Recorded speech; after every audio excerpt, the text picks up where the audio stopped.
Hi guys, my name is Emmanuel de la Llave from the 4th group. And today, we will be serving you a brand new serve of information. As the world continues to evolve, the birth of new technologies and inventions that makes the everyday life easy and to continue the exploration into the unknown. But on the other hand, growth with the population makes one of the biggest threats to our ecosystem, resources, and the economy.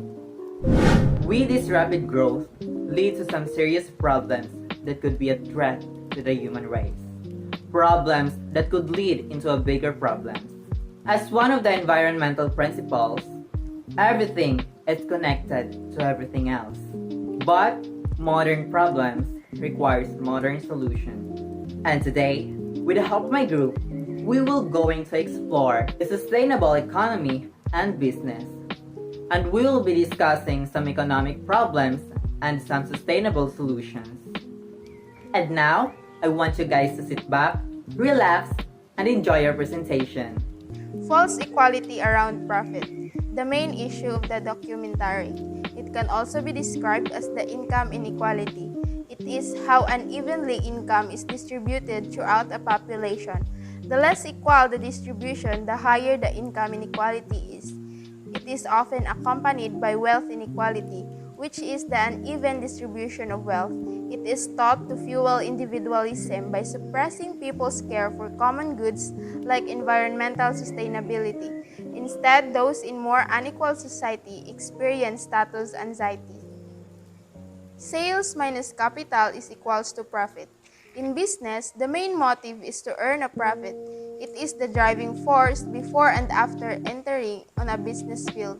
It is the total revenue from sales minus the cost of the resources employed by the entrepreneur. But there is an existing false equality around profit as stated in the video. People who already hold the wealth have the sources to invest to leverage or accumulation of wealth, which creates new wealth. In short, rich becomes richer and poor become poorer. The worst off in the society are also the most likely to suffer from environmental damage. How did the existence of economic inequality itself is bad for the environment? Well, an evidence suggests that more unequal affluent countries generate higher levels of pollution than their more equal counterparts. They create more waste, eat more meat, and produce more carbon dioxide.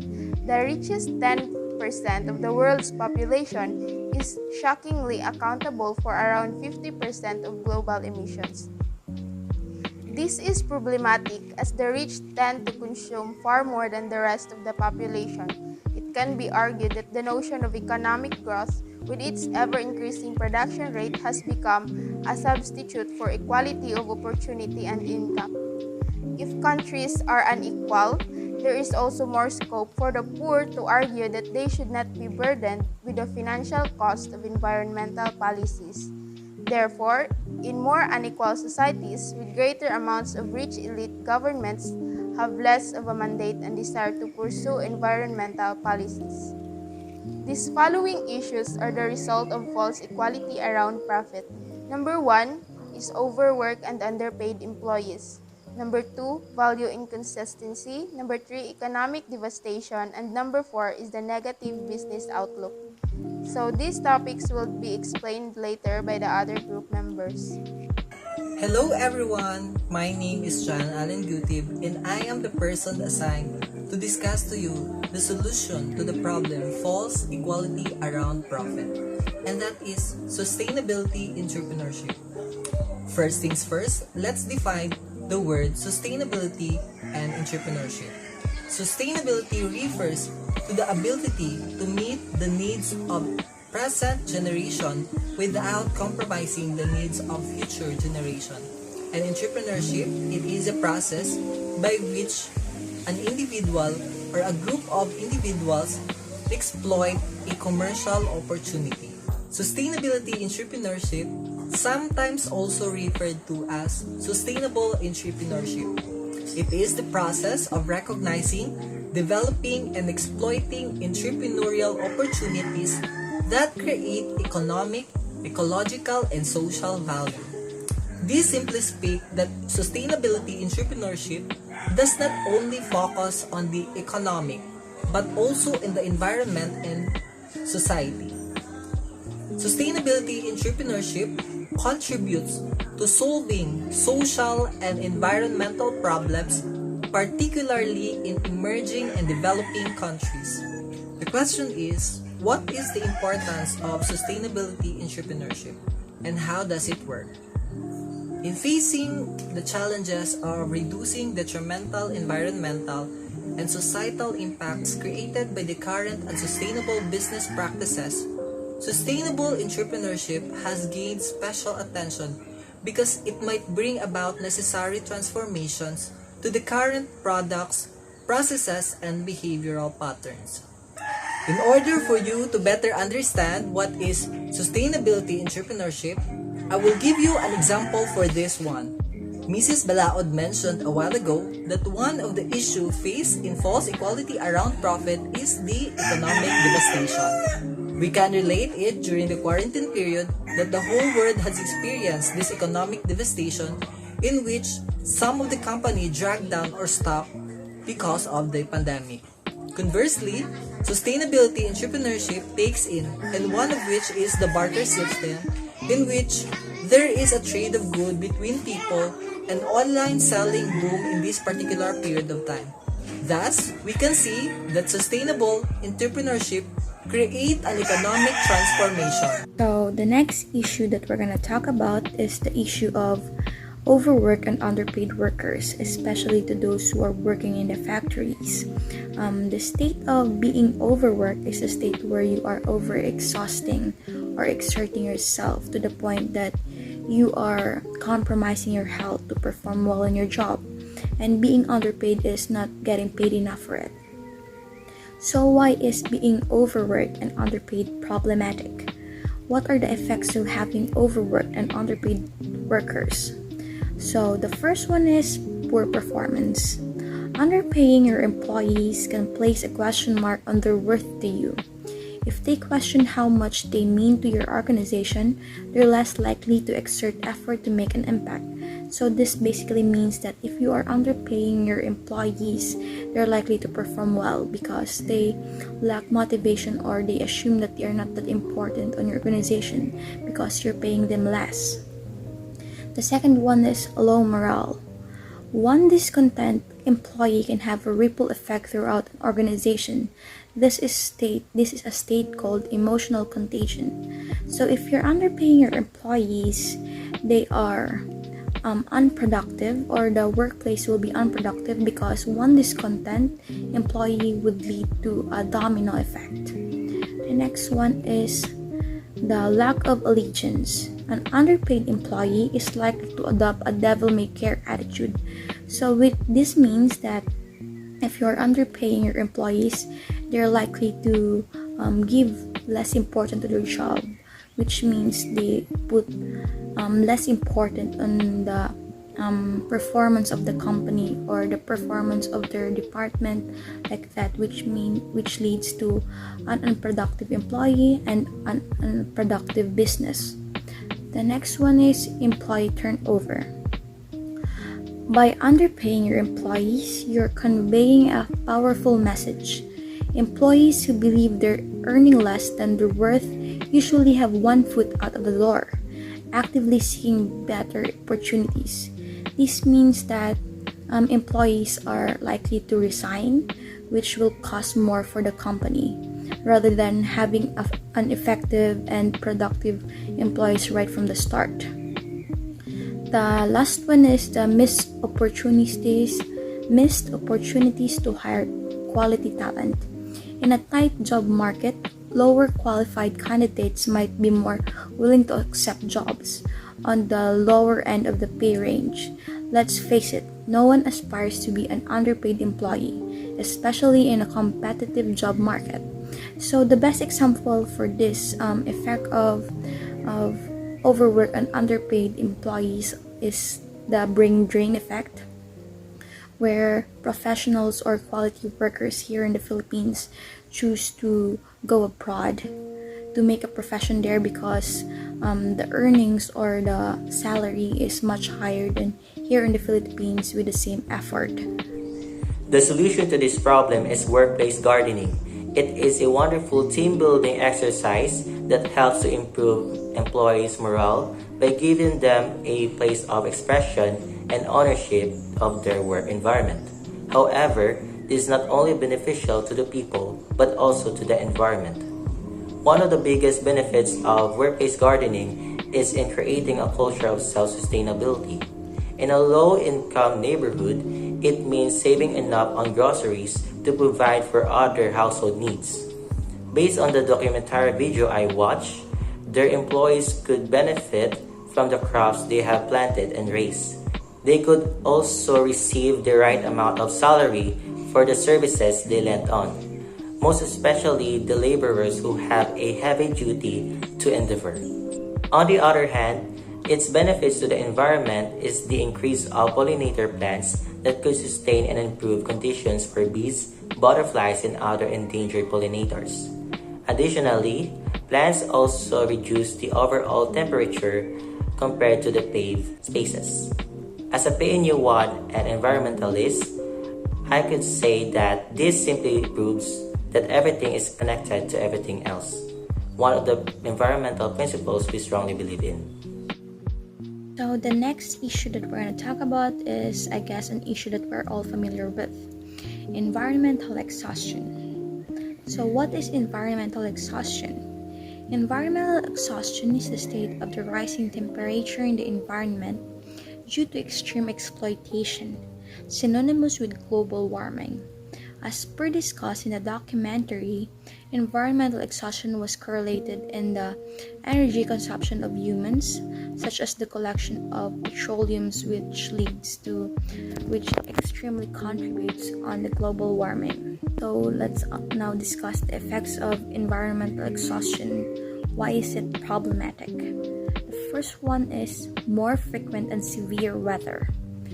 Higher temperatures are worsening many types of disasters, including storms, heat waves, floods, and drought.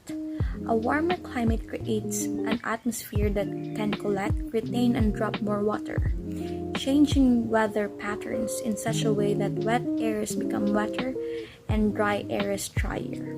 This basically means that a warmer environment disrupts the water cycle, which leads to abnormal weather conditions. The second one is higher death rates.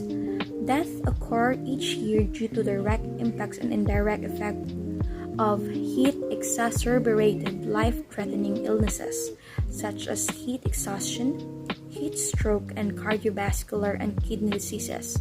So except from the death that is caused by the severe weather as mentioned above, there are direct effects of warmer weather such as diseases that is caused by such.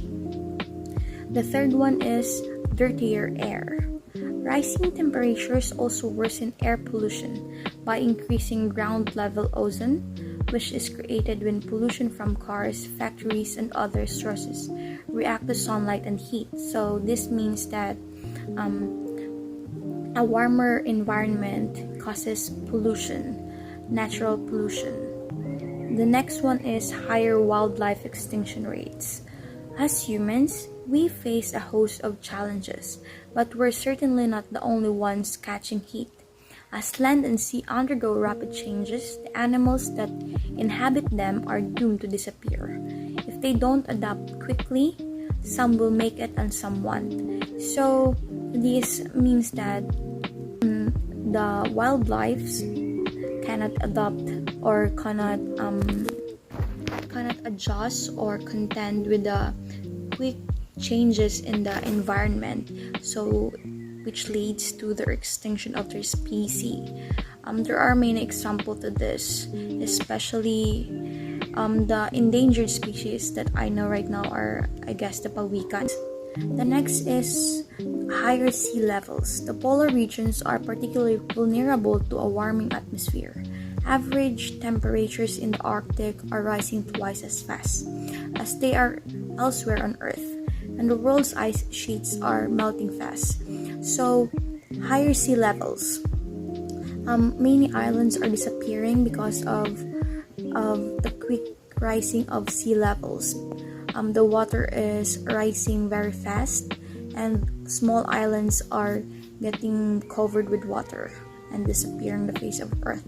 So that would be all, and the solution will be discussed later. There are three solutions to the problem, which is environmental exhaustion. The first one is the biofuel. When we say biofuel, it is defined as a domestically produced, clean burning, and renewable substitute for petroleum diesel. According to the documentary video, the production of their biofuel started in the year of 2002, wherein the reason behind was they ran out of fuel. Eventually, they decided to compose alternative biodiesel. They went to different fast food chains and collected those waste oils. Little did they know, their invention will be a successful one. The alternative biofuel consists of animal fat and vegetable oil. Contrastingly, they don't promote palm oil to be the alternative fuel because it causes deforestation. According to my exploration, 8% of the world's deforestation between 1990 and 2008 came from the production of palm oil only. This is one of the contributors to why people suffer from sudden climate changes. So my question, what is the better one for an alternative biofuel? Using animal fat and vegetable oil or utilizing palm oil? The second solution is solar power. It is the conversion of energy from sunlight to electricity, either directly using photovoltaics, indirectly using concentrated solar power, or a combination.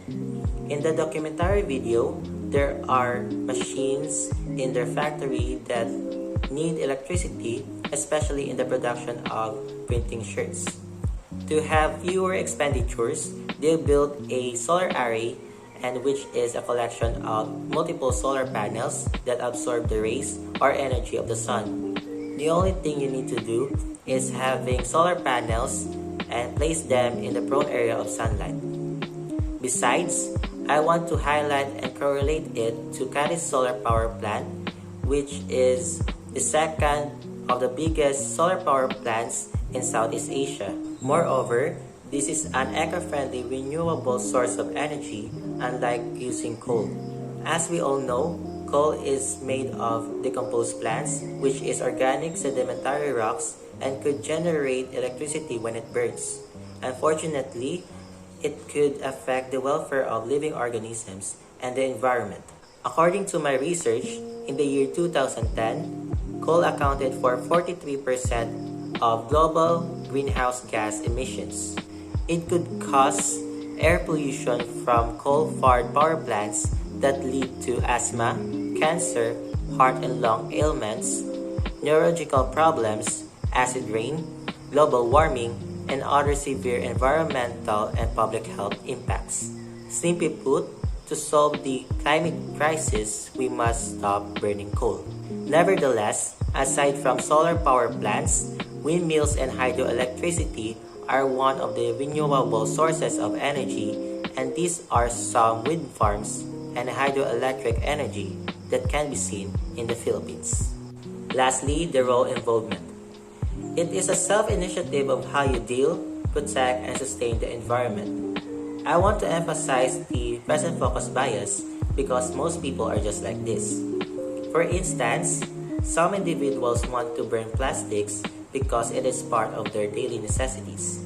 And we cannot deny the fact that even though burning plastic is bad for our environment, they continue doing it. My point is, people are concentrating on the present situation without knowing the consequences of their actions and the results to our near future. Furthermore, we should lessen this habit because it is unhealthy. These three solutions must be kept in our minds and will serve as guiding principles in choosing the right direction that settles for the environment and its people.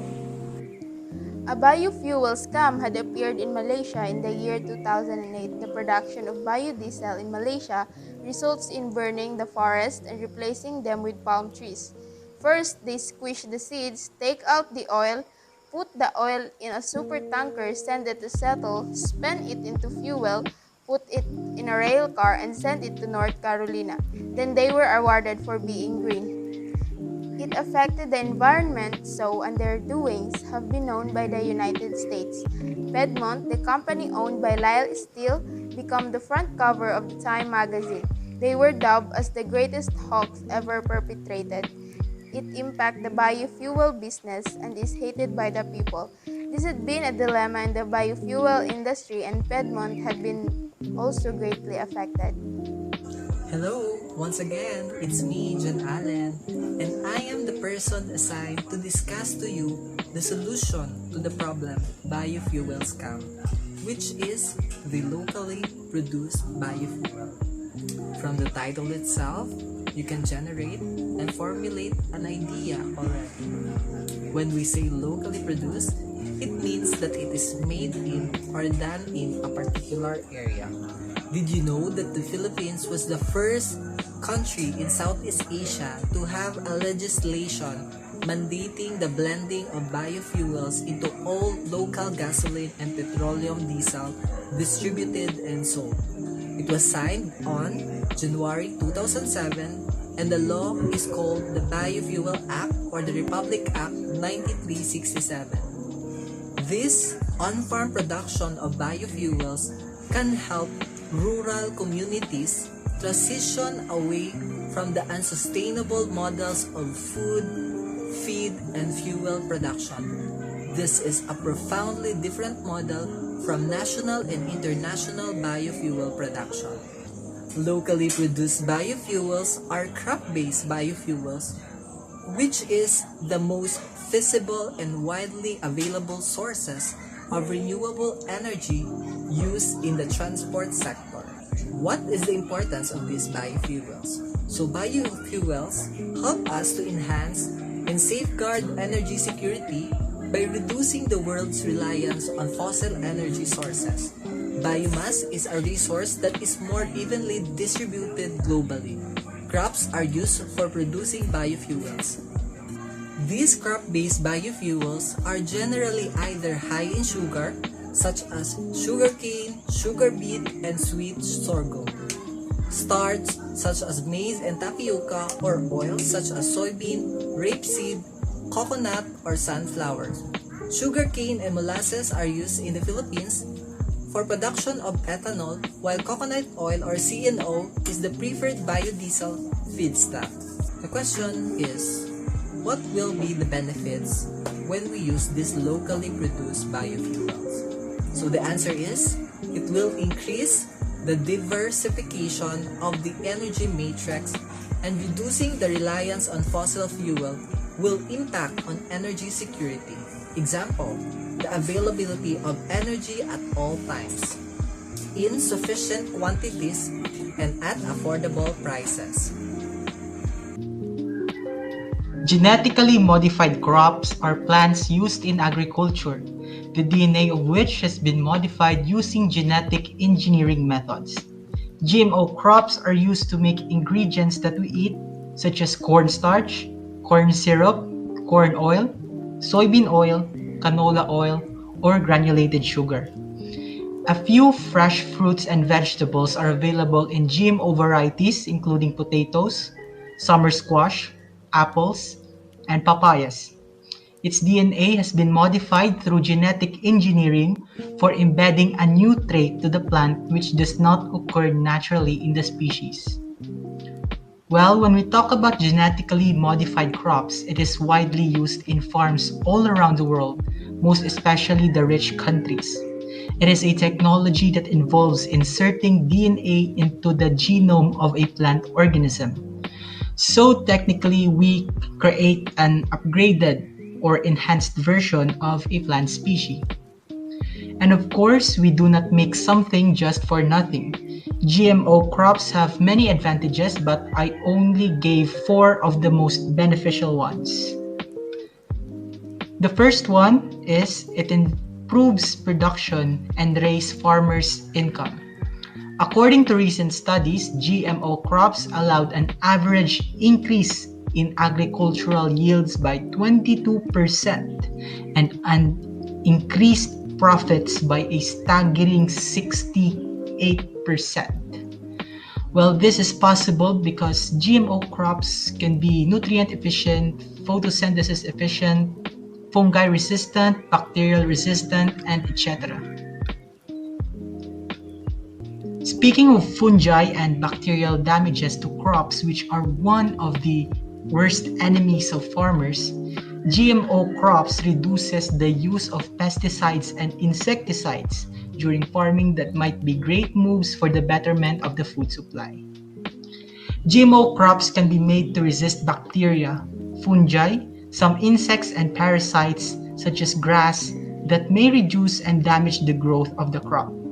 Hence, GMO crops are a great option to reduce the cost of pesticides and insecticides and other chemicals.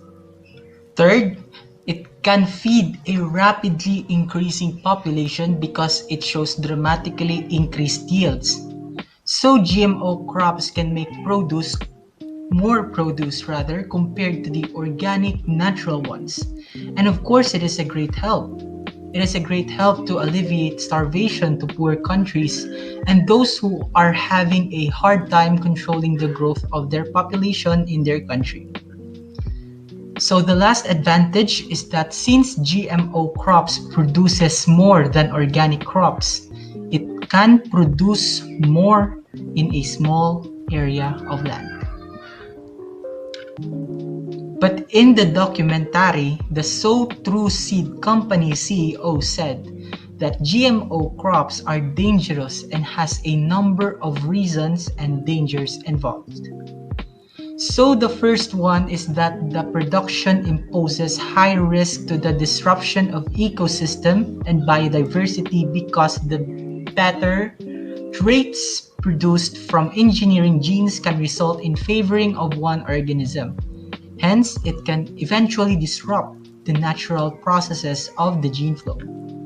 Since it has better enhanced traits than the organic ones, we can produce a plant that is far more superior than the latter that may disrupt the gene flow, which is very, very catastrophic.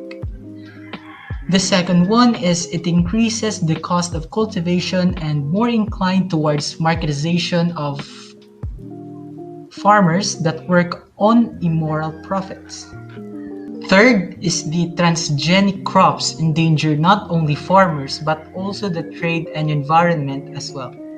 Rich farmers uses GMO crops in their farms while poor ones uses organic. Hence, if they both harvest their produce, there will be a trade imbalance since GMO crops dominate the organic ones. It also depletes the soil as what it was said by the CEO of the Sow True Seed Company in the documentary. So the fourth disadvantage is that it is biologically altered, hence biotech foods may pose a great human health risk. And the fifth last one is the one that the CEO of the Sow True Seed Company really worried the most, and it is the excessive production of genetically modified foods that will be rendered ineffective over time because the pests that these toxins used to deter might eventually develop resistance towards them. The blights, for example, are plant infections that destroys crops such as tomatoes, potatoes, bananas, and almost all of the crops that we eat. The CEO of the Sow True Seed Company believes that GMO produce will soon or eventually collapse because blights may eventually find a way to infect it and build resistance to the genetically modified crops, leading to a catastrophic consequences. Since GMO crops are used widely in the world, if this happens, then there will be massive food shortages and starvation and will make the world chaotic once again. Plant infections endangers the health of human race. Thus, we are advised to practice seed-saving biodiversity. So what is meant by seed-saving? Seed-saving is the practice of harvesting and storing seeds from vegetables, herbs, grains, and flowers for use and a crossbreed from year to year for native plants, biodiversity, and a protected food supply. So what is meant by biodiversity? Biodiversity is the variety and variability of all life and other species on Earth. So variability allows any kinds of plants or animals to play a critical role in supporting a sustainability for life. So why is it seed saving important? Seed saving will play a critical role in ensuring a sustainable food security in the future. Improving plant diversity through seed saving is having the capacity to improve the variety of crops grown globally while improving the health of the people and the planet. The last issue is the economic collapse or devastation. So, what is economic collapse? An economic collapse is a breakdown of a national, regional, or territorial economy that typically follows a time of crisis. An economic collapse occurs at the onset of a severe version of an economic contraction, depression, or recession and can last any number of years depending on the severity of the circumstance. An economic collapse can happen rapidly due to an unexpected event, or it may be preceded by several agents or signs pointing to the fragility in the economy. For example, the COVID-19 pandemic wreaked havoc on the economy of not only our country but to the rest of the world. It has crippled businesses, tourism, and healthcare sector that is now slowly pulling many countries in recession, and if uncontrolled, may result to entire collapse. In the documentary, the issue is that the countries and regions are so dependent at each other that a sudden economic collapse of one leads to the collapse of others too, especially if powerful countries like the US will collapse first. Stated in the documentary was economic devastation or economic collapse. It simply means the breakdown of national, regional, or territorial economy. So when we think about business, the first thing that comes to our mind is profit or money. We often forget the main purpose why business exists. It is to provide service and to make human life easier and as well as this world a better place to live in. So in order to make this world a better place to live in, we must all participate. When the community is broken, the business also will follow afterwards. So in order to rebuild the business, we must reconnect with the community. Building rapport and maintaining a relationship is the foundation of strategic value in collaboration. The success of a business depends on the opportunities it gives to the community. I is not applicable to sustainability.